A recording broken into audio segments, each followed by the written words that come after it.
Ding, ding, ding, ding, ding. Welcome to Talking Pictures Trivia, the podcast in which a group of geographically challenged friends explore movies through trivia as an excuse to keep their friendships alive. I'm one of these friends, and today's host, Nick, and with me is Tom and KJ. All right, great to have you back as always. This episode, we are taking a look back at season 2 to appreciate and honor the good, the bad, and the ugly of season 2. Welcome to the second annual Trivial Awards, where we will be awarding trivias for various accomplishments and achievements.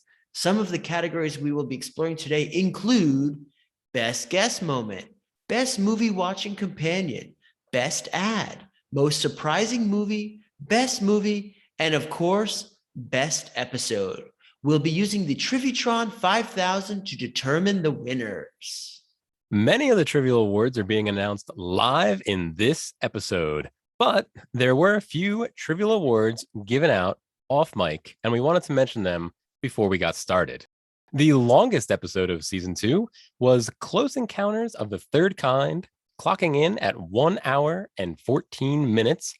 Want to thank Tyler from 3 Films and a Podcast for extending that episode out to the longest time.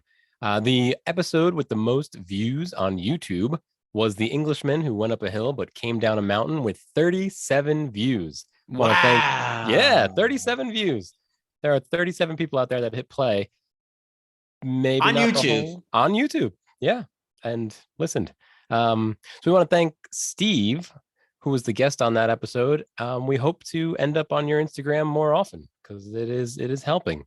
Most listens in podcast land was World of a Pooh with 68 listens. And again, we got to thank 3 Films and a Podcast. There was some cross promotion there, and it absolutely worked in at least one direction. So thanks again, guys. Most B-sides listen was also the World of a Pooh B-side, an artist's dream with 27 listens. And I want to mention Tom's been working on a paper based on this B-side, which may be published in a book by Routledge Publishing, either in late 2022 or maybe sometime in 2023. Check it out. It might be Routledge. Routledge? Yeah. It's also certainly not guaranteed. Okay. Right? There's talks with the company to get that going. Yeah. But Yeah. It's fine to mention. Yeah. If it's not published, reach out to Tom on Twitter at ThomasLehman15. He'll send you a copy, maybe. I don't know. A Kickstarter or something. Sure, yeah. I'll send you a copy. Yeah. The longest running ad series was a fun one this season, which was Kyber Knives, which ran during our Mandalorian, written by Nick. And then, Kyber Knives. No need to force it. Well, not just written by me, but all of you participated. We had everyone doing voice acting. It was really a true collaboration. Yeah, it was a lot of fun. That was a good one. And the last trivia we're handing out before the show was the most frequent guest. However, there's some discrepancy here. So Chris was on 12 different episodes, but that included the first season of The Mandalorian. So I don't know how we count that. Doug had 8 appearances with 8 actual movies. Maybe we have them both up on stage to accept the. I think so. I think we can throw 2 trivies out there. Yeah, 2 trivies for them. Okay. For each, one Can for they each. fight for it? Oh yeah, we'll put the trivia in the middle of the stage. Yeah, and they can use trivia knowledge to. That might be our most Octagon. frequent. Yeah, I was gonna say. I think Tom was going battle to the death. Yeah, yeah. I wasn't saying battle to the death. I'm okay. I Close to it. They can convinced, tap out right at the end. I could be convinced. We'll talk off stage. That may be our future most viewed video on YouTube. Chris and Doug fighting to the death. To the almost death. Yeah, that's not gonna be a long, slow video, I think. We might think more highly of these trivial awards than the people receiving them. I couldn't imagine fighting over. Well, so yeah, they also might both say no. But without further ado, let's get to our first category, Tom. The first category for our Trivial Awards is the best guest moment. And we'd like to thank all our guests for coming on our show and making this podcast possible.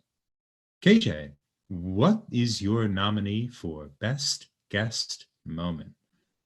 My nominee for Best Guest Moment is none other than Pat Gavin on our Talking Trivia episodes. There was a question that kind of had a question and then a follow-up question, and he buzzes in early because he does it right after that first question. And it's pretty funny. It's pretty good. But then we decide to repeat the question, and he does it again with perfect comedic timing. And it was just, I laughed out loud. I wasn't on that episode, so I got to experience that as a listener. And I just thought that was fantastic. So Pat Gavin buzzing in early twice. Edna E. Mode is a supersuit specialist. What is the one thing she will not do? What is the... I didn't finish the question. There's more to the question. That's not fair. What was the one thing she will not do? How am I supposed to know? It definitely sounds like the end of a question. There's two parts to this question. Fine. We'll throw it up to chance. Go. Let's just keep going. Keep going. I apologize. Edna E. Mode is a supersuit specialist. What is the one thing she will not do? What is the one thing she will not include with the supersuit? Mine was going to be similar to KJ's, but I decided to go in a different direction because in that same episode, Pat seemed to not think that we knew he was getting more buzzed as the recording went on. So I think that may have had something to do with his trigger happy buzzing there. But I'm going to go in a different direction. There was an episode where Ben Lawhorn of 3 Films and a Podcast was nice enough to join us. And I'm going to try to see if I can set this up correctly without actually reading it verbatim. During the World of Apu episode, there was an interesting exchange between Tom, KJ, and Ben regarding Tom's derogatory comment about the type of person who would randomly pick up a guitar during a party. Then KJ inquired to Ben if he ever was that guy, and Ben politely pled the fifth. So it was a really unique moment, and I think we all had a good laugh on that one. Yeah, they bring it up in the movie, actually. I think Pulu's aunt calls him Krishna, and I think Krishna's fairly famous for having a flute pretty often. Okay. Yeah. Okay. Yeah, and he's reciting poetry. He's like the guy on the quad with the guitar, like that insufferable son of a bitch who's like always playing guitar. Wait a minute, Ben, were you that guy in the quad with the guitar? I'm not in the fifth here. I know you're in a band. Yeah, he's got the guitar at the party. Like, okay, well, here's Wonderwall. I put here Ragnar mentioning King Kong's dong in the King Kong Skull Island episode. We're having a discussion about something. It's like returning to nature or something like that. And he mentioned that that he was thinking often about King Kong's genitalia, I suppose, in the movie. And we kind of investigated it and found some interesting facts about gorilla ratio dong size, and so it was a funny moment, but I think we all learned something funny and informative. That's why people come to Talking Pictures Trivia. That you only have this kind of emotional response to the thing that overwhelms you, not that you can understand it. And even if you want to put it into verse, the verse itself kind of runs away from you even as you compose it. I'm shocked that when you're watching this film, you can think of all that, and I'm just thinking like, where's Kong's dong? I was also thinking of that. Gap. There's a big gap between how big of a gap, Ragnar? 6 I think centimeters. you're trying to say there shouldn't be that big of a gap. I wish there weren't. I'm down here in the gutter. But do you really wish that? Do you really wish that? I think Kong looked great in his present glory. Let's be honest. Yeah. And the winner of tonight's first Trivie is Beep, bop, boop, Beep, boop, boop, beep, beep, beep, boop, boop, boop, boop, boop, boop, boop, beep. boop, boop. Kong's dong. Wow! Yes. Woohoo! Kong's dong is the winner. So we want to congratulate and thank Ragnar for his help on all these episodes, as well as his insight into the primate genitalia. Thank you, Ragnar, for your contribution and your knowledge. And thank you, King Kong. Yes, that's the real gift that keeps on giving. The real Kong. The second category for the Trivial Awards tonight is the best movie watching companion. Every episode, we ask the guest if they could watch this movie with anyone dead or alive, who would it be? And we've had some fantastic answers, guys. The guests have really came up with cool things. It was pretty often the director or the lead actor, but we've also had things like a relative that would have really enjoyed the movie that they would have liked to sit down to. We got some insight into how people watch these movies. One was very sweet. They said they wanted to watch it with us. That was very nice, right? That was pretty good. So Nick, who is your nominee for best movie watching companion? There were a lot of good answers this season regarding this question. So I had to think really deep on this one. And I had to go back to an episode, which I think covered not only a hidden gem of our series, but also a hidden gem of a movie called Bill's Folly. And in this one, our guest James thought that the best way to enjoy watching this movie would be with none other than Andrew Lloyd Webber. And based on the crazy different performances that occur within this film, I would love to see what his reaction would be, comparing that to some of the things that Andrew Lloyd Webber has done on Broadway. So I think that one really jumped out at me as unique, because I would never have thought of that for Bill's Folly. Never in a million years. No, that's true. That was a really good pick. If you could watch Bill's Folly with anyone, dead or alive, who would it be? Andrew Lloyd Webber. The reason why, I would love to see what someone so prolific in the Broadway community thought of the musical number at the end. That's a good point. Yeah. Do you think he'd like it? The song wasn't. The number was great, the dancing and the visuals, but the actual song. No, I guess maybe that's kind of what reminded me of him. It almost was kind of like, it was, you know what it was? It was like a knockoff version of his worst stuff. It was like, take the worst song from like Cats, right? And then think like, all right, what if I went a little worse than that? Like what level are we dealing with? Right? Not laughably bad, but like a knockoff of the worst, basically. I here have Pat Gavin saying Robespierre in Madame du Barry. I like that response because it was a revenge pick. Gavin wanted Robespierre to see the consequence of his actions in the French Revolution. And I don't think we've had a revenge pick yet.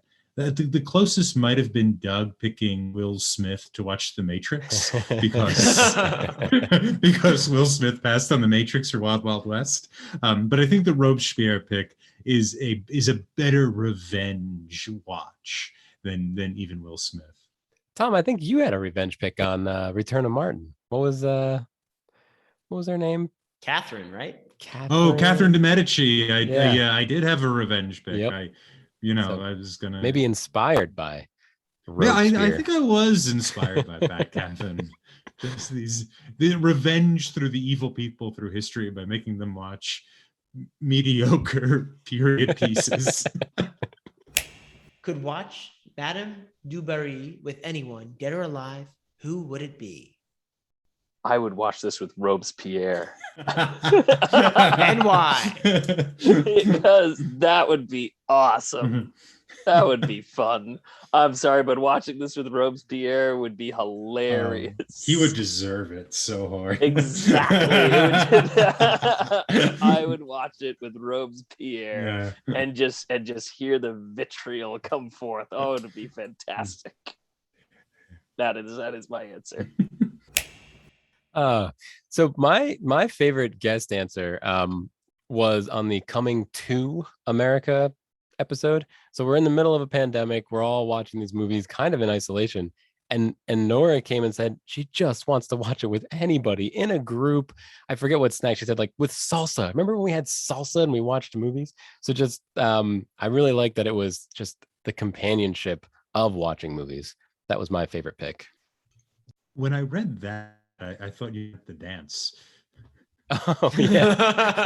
Tom, you often make fish when watching movies. I am constantly dancing a salsa about what's the other ones? The tango, Waltz. the Tango, the waltz. tarantella, the dangerous dance, the tarantella. Yeah. Merengue. Constantly, yep. It helps with the sound. If you could watch this movie with anyone, dead or alive, who would it be? Yeah, I kind of struggled with this one. I don't know. On one hand, I was like, I don't know, Eddie Murphy or Arsenio Hall. But I don't know. I feel like in coronavirus, just like, I don't know, maybe just like a couple of friends in my actual house. Without masks on, is that too much to ask? Something realistic, Nora. Something realistic. Just like salsa. You remember salsa? When we used to be able to, like eat in the presence of others and watch movies, popcorn. Anyone I Any know of your is really my friends answer. is your answer, basically. Remember pants? I remember wearing pants. They chafed occasionally, but they were very nice. Amazing. And the winner of tonight's best movie watching companion Trivie is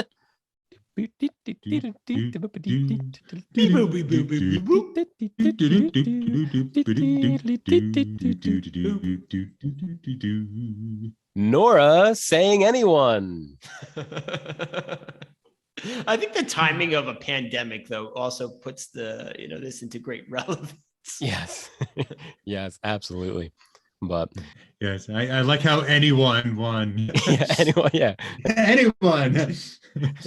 Like when Time's person of the year was you, right? It was the Oh yeah, oh god, yeah.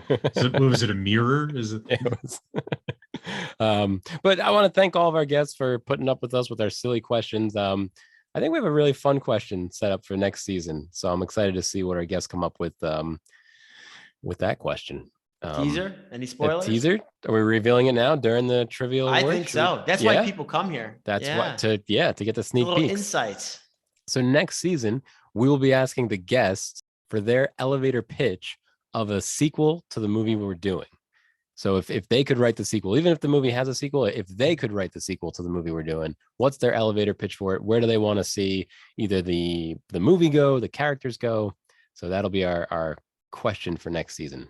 On to the third category, which we'll be discussing the Trivial Award for Best Ad. And I have to tell you, we couldn't do what we do today without our valued sponsors. There are a variety of ones that may or may not have lawsuits pending, but they are very nice enough to support what we do here week in and week out.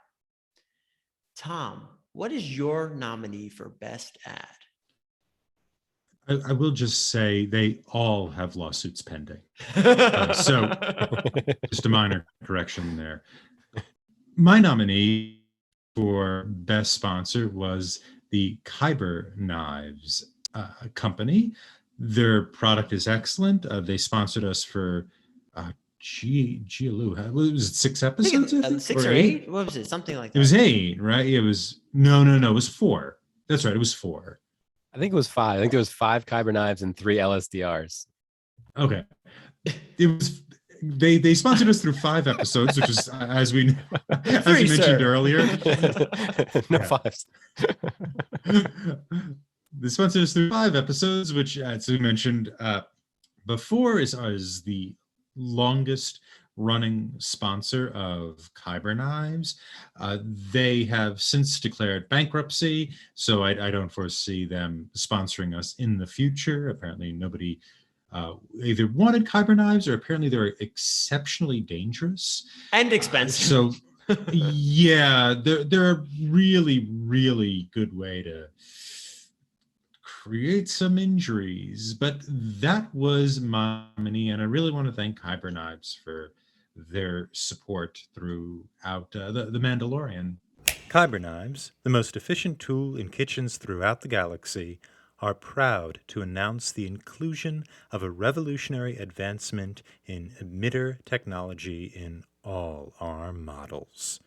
Chefs have the full capacity to adjust the length, thickness, and intensity of these luminous blades to fit the preparation needs of any ingredient. You can pick up one of these at Nima Outpost on Jakku, or literally at any other reputable vendor on a planet you'll actually want to visit.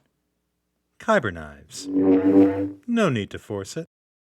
My nominee was one of Tom's ads, which was the guard grizzly. Oh, yes.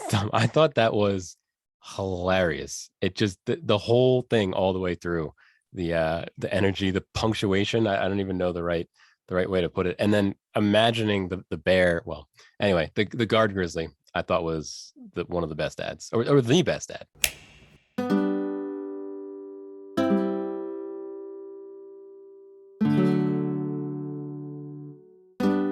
What a fine day. Well, when you're living in a 600-foot 10th floor walk-up in A's Story of Queens, every day is a fine day. But let me tell you, fella, there'd be a lot of rascals just looking to raid a swell place like this. That's why I got myself some mighty fierce protection. A god grizzly bear.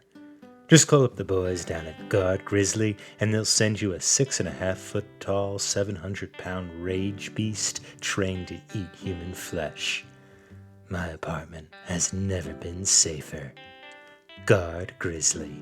It's just a god bear. As I said earlier, we've really had a lot of great sponsors here on this show. So it was really tough for me to pick one out of all these wonderful sponsors. But I had to go back to one that was very relevant to me because, as many of you may also do, I sit down a lot throughout the day. And you can tell the difference between a chair that's providing support and one that's really not doing it. So our sponsor, Chair Support, which conveniently was also in the Bill's Folly episode, was excellent. And they have a very good product, and they may be one of the few remaining sponsors still in business. So I would support them while you still can. But Chair Support was definitely the winner in my book. Support them while they support you.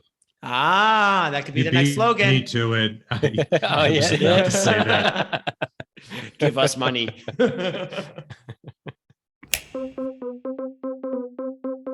Oh no, your chair broke. Are you sitting right now? How does it feel? Are you tired of your chair shattering into 1,000 splinters every time you sit down? When was the last time you put a new cushion on your chair? Is your house only filled with stools? Do you remember your favorite chair? Do you weigh in excess of 500 pounds, but still want a boogie? Are you tired of everything you sit on disintegrating into dust under your considerable weight? 3-leg, 4-leg, 5-leg, 6-leg? We have support for you. Chair Support. We'll hold you up. Order now and receive a free ottoman support for those ankles. Well, you've heard them all, so let's determine who the winner is. Tonight's winner for the best ad Trivie is none other than... I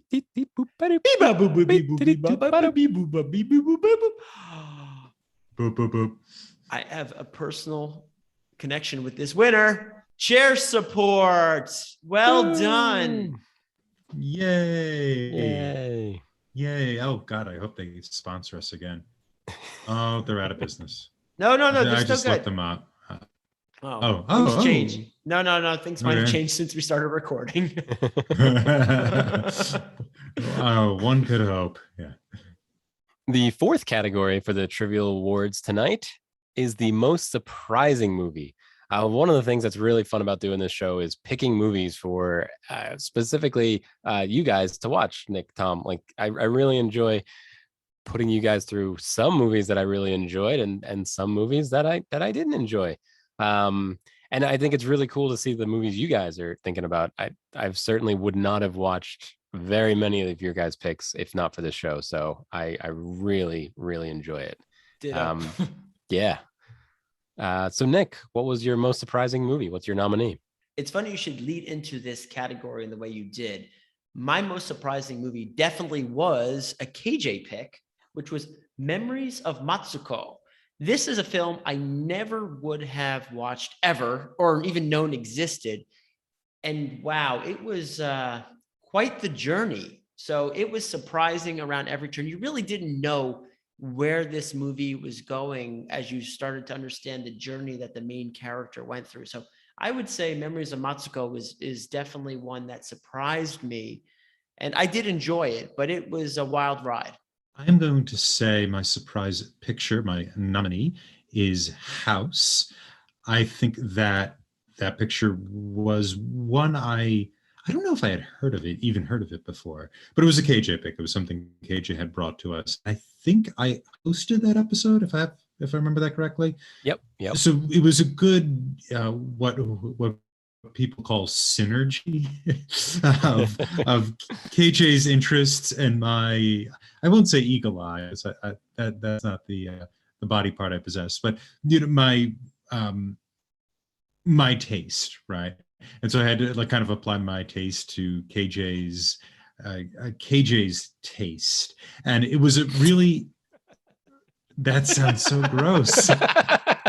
Let's try that again. No, it's Tom's taste. Is it applied to my wintergreen? Something I don't even know. Yeah, it sounds like a deodorant. Sure, unsure. KJ, sure. Yeah, Cologne by KJ and Tom. And Tom. I'm gonna get the hiccups. By Thomas. So House was my surprise pick. It was a KJ pick.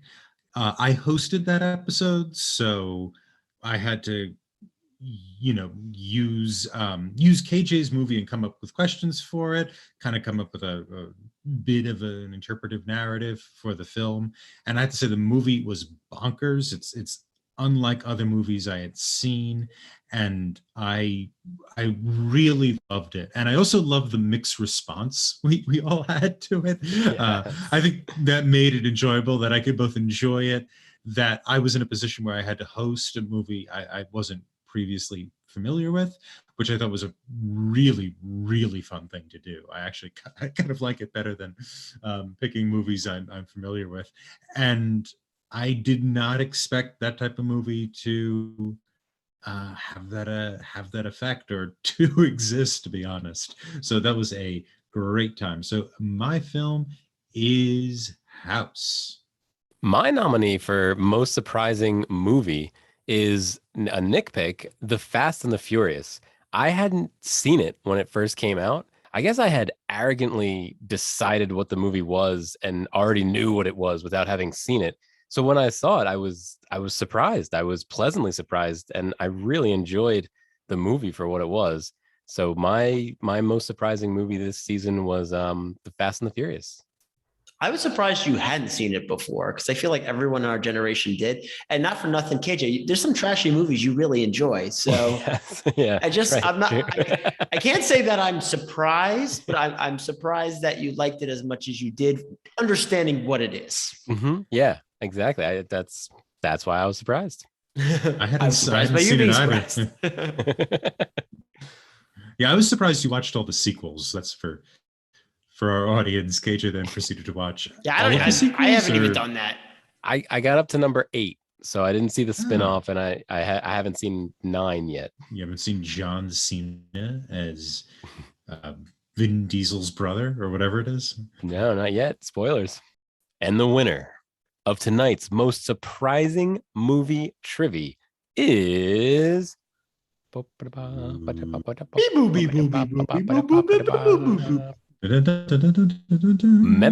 of Matsuko. There's a lot going on in that film, though. It's not the same movie from the beginning to the end. Mm-mm. Nope. Oh, I was going to say it has like a bit of a sort of David, like kind of mid to late David Lean, where his movies sort of went on and on. That wasn't supposed to be an insult. It sounded like it, but his movies kind of had this sort of long, epic, crest to it. It doesn't look like a David Lean movie, but it has that kind of endurance or length. It's kind of maybe I'll just stop on that. Stop myself. The fifth category for the Trivial Awards is Best Movie. We had a lot of really good movies, and we've had movies that are okay as well. We like to mix it up. We have to cleanse our palate now and then and watch the Fast and the Furious, which was a lovely palate. That was an amazing film. Mint tastes good, I tell you. But and so I'm excited to be announcing this award. I mean, I think one thing I will say, there's been a lot of variety in this season. I think I think there's been a lot of variety, a lot of different countries represented as well. I think, KJ, we talked about that at one point. Do you remember how many? It was something like 12 different countries through. Yeah, I think at least 8 different countries. Between all of our picks.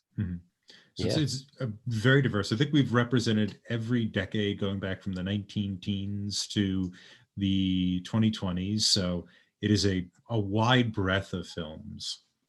And I really enjoyed it. I really had a lot of fun watching these films. So let's hear about some of them. KJ, what is your nominee for Best Movie? So my nominee for Best Movie was The Passion of the Joan of Arc. Of the Joan of Arc. It was the Joan of Arc. The Joan of the Arc. My nominee for Best Movie is The Passion of Joan of Arc, which was a silent film from France, I believe, Tom, right? It was a French film. Yeah, it's a French film made by a German director. Okay. And I was blown away by this movie. We had done a few silent films before that, which I really enjoyed, but this might be in my top 10 movies. It just completely captivated me. I don't know how, but it gets an emotional response out of you. It's just a wonderful, wonderful movie from start to end. KJ has a really good pick there, and that definitely is up there on my list. Now, my pick I know will not be shared by all on this episode, but I find it rare where a modern movie is super hyped up and then I watch it and then I still think it wasn't hyped up enough. I really did enjoy the Korean film Parasite, which was an Academy Award winner for Best Film. I saw this way after all of the hype had been out there. I kept myself away from any spoilers and watched it specifically for our show. I was almost calling it a Nick picks a KJ pick, hoping it would start a theme and no one else followed me. But needless to say, that definitely is my pick. Although I will say the other two that are up here, KJ's and which Tom's about to reveal, are also very solid picks. So Nick, you had mentioned that on the Parasite episode, and I started thinking, what would I pick as a Nick pick? Tom, any ideas what you'd pick as a Nick pick there? Honey, I Shrunk the Kids. Well, I wouldn't go with that, but I think that'd be a fun episode. I mean, that was one of the last things Rick Moranis did, maybe the sequel. Which is why it's definitely important to cover on this show. However, the Rick Moranis I think you could do corpus. better. I think you could do better. What else? Oh God, what else could we do? I guess we could do T2 again. How about Teen Wolf? No, I never was into that. Actually. Yeah, I kind of I somehow knew you weren't into Teen Wolf. Yeah. Ninja Turtles. Ninja Turtles. Ninja Turtles was a big one. That's right there. We pick a Yes. We should do that next season. Or The Secret of the Ooze. The Japanese one got a little silly. You know, that one, the third one. The third one, the Turtles. I don't know if it was literally called Turtles in Time. Turtles in Time. Yeah. But yes, I would say the Teenage Mutant Ninja Turtles movie is definitely one of the ones that had the VHS that got a lot of playtime, especially when my cousin Justin came over. It was that or the Star Wars or Indiana Jones. Those were kind of the cycle. So you heard it here first, folks. We're doing Teenage Mutant Ninja Turtles sometime next year. I wouldn't fight it. Yeah, go. Let's go for it. Oh, I would have to do it, right? Yeah, you'd have to pick it, Tom. Okay. So Tom, It's like I regret everything. If I was to pick a Tom pick, Mhm. it would be Baudrillard's Modernity. I don't know if you guys have seen that or not. It's a big film from 79, 1879. But the big theme of the season, modernity, and Baudrillard gets like, how many times has he been mentioned? He's pretty signified. Times, yeah. I'd have to go out of my way to find something that was old and from another country and award-winning. That would be my Tom pick. Yeah. Well, yeah. What could you find? Other countries. And Parasite's a good KJ pick. So I should go my best movie. The movie I picked, it was somewhat gauche to pick your own movies, but the other movies I would have picked. That was another movie Tom would watch. Somewhat gauche. It's somewhat gauche. Gauche. Gauche. Excuse me. With Whoopi Goldberg and Patrick Swayze. I don't think I've seen that. You heard it here first. We're branching off into a studio. Yeah, this is going to be 80s, early 90s podcast. But somewhat gauche to pick your own picture. But my other favorites had been nominated for other categories, so I went with this one. And this one is the World of Apu, the very famous 1959 Satyajit Ray film. Part of it too was, I think that was our first cross-promotional episode, if I remember correctly. So I have it's maybe a little bit false because I have fond memories of that particular episode. And however, The World of Apu is one of my favorite. It just happens to be one of my favorite movies, which is not a big deal. I think it's one of a lot of people's favorite movies. And I also especially liked it because I saw how much you guys liked it. You guys seem to really. It was great. Yeah, had a better response to it than let's say Madame Daubery or some of the silent pictures I had come up with. My only regret is that we didn't do the whole trilogy. I know you and KJ watched it on your own, but I have not. And that's the only thing. At some point, I'm going to have to find time. I know you can watch this one independently, but I'm a completionist. So that's just kind of sitting out there. I need to take care of that at some point. Yeah, I think I actually have. Do I have? Oh yeah, I have the novel version of it right here. Oh wow, it was novelized. It was originally a novel. It was a novel, and then they made the movies. It was two novels. It was Panther Panjali and Arapahito from 1929 and 1931. And I found out about them because when he was an artist, he did the re-release cover art for Panther Panjali. But anyway, so I think part of it was just my long time love for this movie. Then afterwards, having this opportunity to write about it, so a little bit of careerism maybe, but also really I think being able to share it with you guys is what made me kind of love it all the more. I knew it's not to be overly saccharine, but it was a very nice experience for me that you guys liked it as much as you did. Thanks for sharing, Tom. Definitely. You're welcome. And the winner of tonight's best movie Trivie is The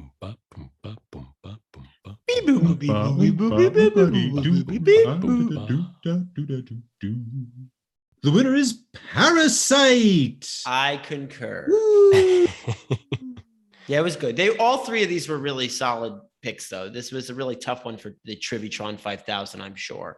It was very stressed out. Yeah, it was. Yeah, this poor fellow. Yes, congratulations, Nick, on picking and bringing to our attention a KJ feature that was also the best feature of this season. Well done, friend. It was a good episode too. Yes. Yeah. Definitely so. Yep. We all had varying opinions about it, and it was a fun little polite fight. While it was a good episode, It was not on the list for the final category of the Trivial Awards, which is Best Episodes. Tom, what is your nominee for Best Episode? What was my nominee? It is Tampoopoo or Popo. Yeah, every time. every time. Tampopo. Tampopo. I have to again congratulate KJ on bringing another excellent feature to our attention. This is a Japanese film from, is it 1985? Yeah, somewhere around there. I'm not exactly sure. Mm-hmm. Yeah, 1985. I had it right. And it is written and directed by Juzo Itami. And it's a classic. It's at this point, it's been around more than 30 years. And I had never seen it before. And I really liked the movie. I really loved it. And it also had all of us on it, right? KJ, you were on it. Rachel. And yep. Rachel was on it. Mm-hmm. And I obviously it's your wife, so you have a good rapport. But my favorite, not always obvious, but luckily in this case. Well, I also enjoy having Rachel on. It's always nice. We may enjoy Rachel more than KJ, but that's what I was saying. But I think part of why I picked it, it was a tie really for me between this and Englishman. One reason was my favorite episodes are when there's the three of us. That's not always possible, and that's fair enough. That's fine. But I really like doing the show all the time, but especially when I get to do it with both of you guys. And this, an Englishman who went up a hill and came down a mountain, to give it its full title. When going back and listening through a lot of the season again, I think we're the ones that had kind of the most energy, the most ideas. It had the three of us. We were both kind of deliberate in our thinking, but also having a good time. And I think both of these episodes, Tampopo and Englishman, also kind of touched on like kind of an overarching theme of the season, which is, as we said before, like the modern and different kind of dealing with the modern and that coming in. I think Tampopo got the edge because the film itself is a little better, I think, than Englishman.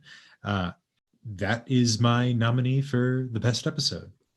I thought you didn't pick Englishman because the title was way too long. It was really close. I think that was a good episode as well. And Steve was a really good guest and a really helpful guest too. I really wish he was able to come back that one episode. I really like his company as well. I'm honestly giving it to Tampopo. It was really by a hair. I'm just going to say, because I think Tampopo is a better movie. I know that's not the category, but it tends to, elevate the discourse. Yeah, drive an episode. Sure. Yeah. Yeah, my best episode nominee was House, which Tom had nominated for best movie. I think you guys just explored that movie fantastically. As Tom pointed out, some of the guys on the episode liked it, some didn't. So I love the back and forth there. I felt like Tom got the movie in ways that I didn't until after I had listened to the episode. So it was really fun to go through that journey as well with Tom. I really liked House, and I just wanted to thank Kagar again for bringing Tom Popo and House to our attention. Those were both recommendations from Kagar to me. Oh, really? Yeah, a while back, but those, I would not have known about those. Kagar, so, thank you, Kagar. Coming in strong. This category was no contest for me. I alluded to this film earlier on in the Trivia Awards here, but this is a hidden gem within our whole catalog of episodes, covering a movie called Bill's Folly, which is a hidden gem in itself. I mean, we really had to dig deep to even uncover a copy of this thing. It's a very small production, not a lot of coverage on this one at all. But this was a stellar episode. James was wonderful guest as always, providing a lot of deep dialogue and discourse, and the flow was there. I mean, we just meshed and gelled on this one. So I just really thought this was a solid showing of what this show does, but not all three of these can be the winner. We must determine one. So back to the Trivietron 5000 for tonight's best episode Trivie. And the winner is... You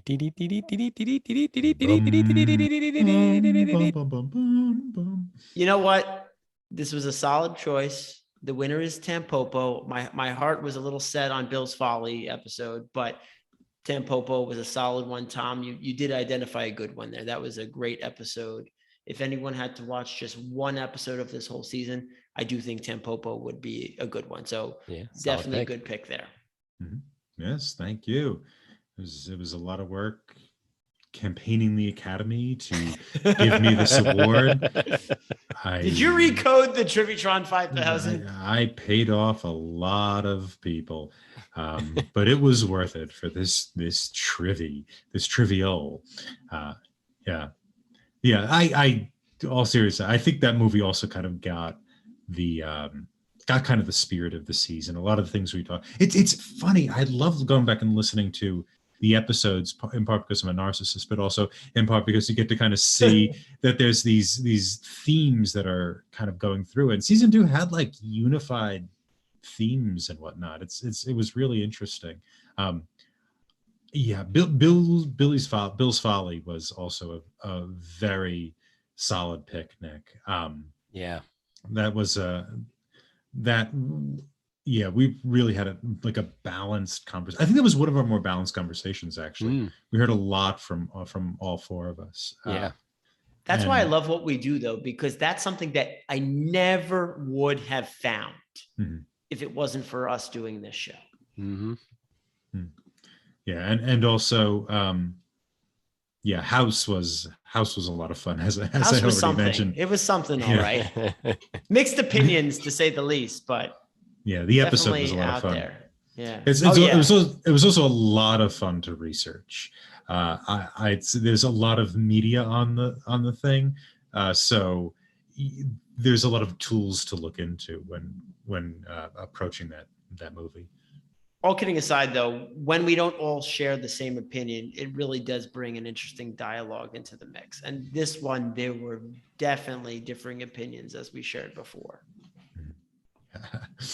So season 2, great season, guys. What are you guys excited about for season 3? Any movies coming up that you're particularly excited for? Oh, how deep do we want to go into the catalog here? Now, there's a lot of good ones. A lot of good ones coming up here. I'm interested in, let me just bring it up so I could remember it. The Batman thing I think will be a lot of fun. There's a really good merger of old and new there. We also have Silent Picture. We have a kind of Tim Burton 80s classic. I like where we're starting off here. I mean, it's a little bit of a blast from the past. I'm not always big on the horror genre, but Scream 5 is coming out, and we really thought that would be an interesting one to explore the original Scream and some other horror-type films in that first block. And I'm really looking forward to exploring that, because some of those films, I've never seen Nosferatu from 1922. And in my mind, I Know What You Did Last Summer, for some reason, is the sequel to Scream, which is absolutely not the case. They are totally different franchises. But I have them in my head. And what's crazy is I think I've probably only seen each one of them once, probably in the theater, yet still have a vivid memory of both of those films in my life. And I guess as I was growing up. So it's fascinating to me, the power that has. But I'm looking forward to that, as well as the Batman block to follow. What about you, KJ? Any interesting films you're... looking ahead at next season, like you're saying, Tom, there's going to be some old silent films mixed right in with some of the more modern ones. Looking forward to the lead up to Jurassic Park. That should be a fun time. So I'm also looking forward to next season. Audience, we're planning on leading up to movies that are coming out in the theaters. So we're not necessarily doing the movie that's coming out, but we're trying to get ready for them by looking either at movies that may have gave the DNA to the movie coming out, or are movie adjacent, just to kind of get hype for the movies. Some are even inspirations to inherited the DEA, Yeah. the DNA, the DEA, the DNA. Yeah, I think that'll be a fun thing too. I'll be interested in what you guys think of Tinker Tailor if you haven't seen it. I actually have an interesting tidbit on that film, Tinker Tailor Soldier Spy. Mm-hmm. I was invited to the previews of that. So I only saw it before the finished polished version was done. So I don't know if that differs from the version that I saw. The version I saw was quite long and unfortunately a little slow. So I'm curious what it'll look like when I watch the featured release version. And I'm also very interested in what you guys are going to think of the biopics or biopics. And I'm interested in who pronounces it biopic and who pronounces it biopic. I definitely was in the biopic camp. Yeah, a biography picture. Yeah, but I've heard biopic quite a lot, and I kind of like it. It sounds like a mechanical arm or something like that. I think it's too far removed from what the category is. You mean the name of the category? Yes. Like I'm excited because of the name of the category. Biopic. Like I think more like cybernetic or something. Yeah, exactly. But I've heard it either way. But yeah, I'm excited about that. I haven't revisited Kundun in a long time, and it's weird. It could also fall under like movies by a director that don't look anything like his other movies. And Kundun is definitely that. It kind of covers both of those things. So I'm really interested in what you guys think of it, and I'm really worried you're gonna hate it. But you know, that's fine. Torturing you guys can also be fun. I was looking at the list, and there really was another one that jumped out at me that I am very excited to talk about, and that's none other than Clerks from 1994. The reason this one really is intriguing to me, one, I haven't seen it in a million years, and two, this was a movie Tom introduced me to. It was at his house with the VHS. And it was when I realized not everything you see has to be on a big screen, okay, in the movie theater. There are some smaller release type items. And then there's other ways, more, and I know you're going to laugh when I call Clerks an artsy film, but they went with the whole black and white. Again, we were young at this time. It wasn't your standard formula movie. So that was something that really showed me that there's other types of films out there and people have certain artistic styles within their productions. Please join us for season 3, which will include movies leading up to big releases, including The Batman, Jurassic World 3, and Creed 3. You can find more of our content wherever you listen to podcasts, on our YouTube channel, Twitter at Talking Studios, and our website, talkingpicturestrivia.com. Join us next time when we start season 3 with movies leading up to Scream 5, starting with the original Scream from 1996. Stay tuned for our first impressions of this film. Ding, ding, ding, ding, ding. So the movie is Scream from 1996. What are your initial thoughts on this film? This was my first rated R film in theaters. And I remember my father taking me as a kid, however old I was. And I was very excited to see it. And I found it very thrilling as a kid. And I really enjoy it now. I have to say that as a kid, I sort of took it without its mess of references. I took it unto itself and really kind of enjoyed the horror experience that I imagine the references that this movie is making inspired in earlier generations. So revisiting this again for this podcast had a very nostalgic feel, but it also had a very strange feel because I experienced it sort of disconnected from the illusions the movie was making. And so going back into it again, it had an extremely different experience, and not just because I'm significantly older. I have a history with horror movies. My mom was a big horror buff. I've watched horror movies since a very young age, which is probably inappropriate, but that's for another discussion. Scream was by far my first horror movie. So I had seen horror movies before. I enjoyed them for what they were, but at the same time, they were just like, oh, these are movies my mom likes, or this is something else.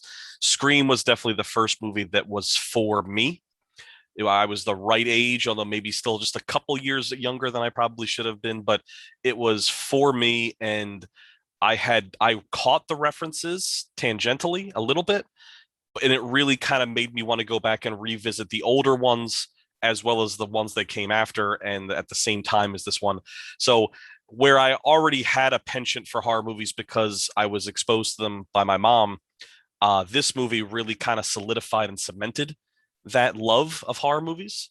And I watched this movie probably once or twice, every couple of years.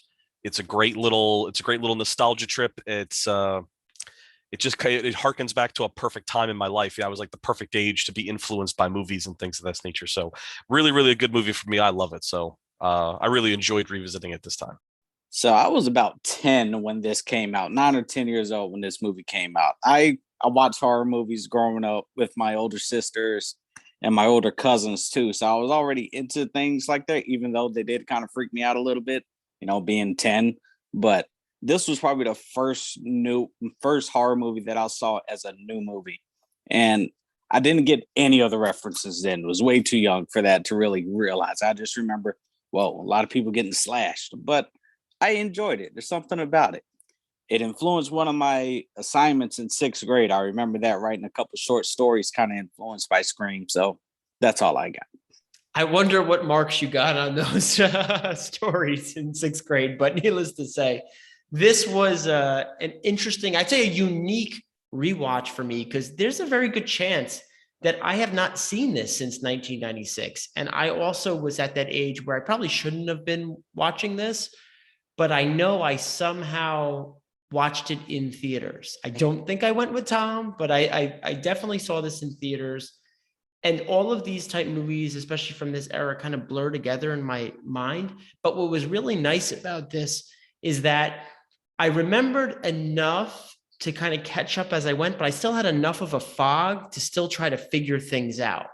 And there were some key parts that I was still waiting for the resolution on to really kind of solidify my prior memory. So I really liked that, I still was kind of fresh in some regards, and I was trying to remember all the details that I had forgotten over the last, 15 years. But I'm very glad we had a chance to go over this one.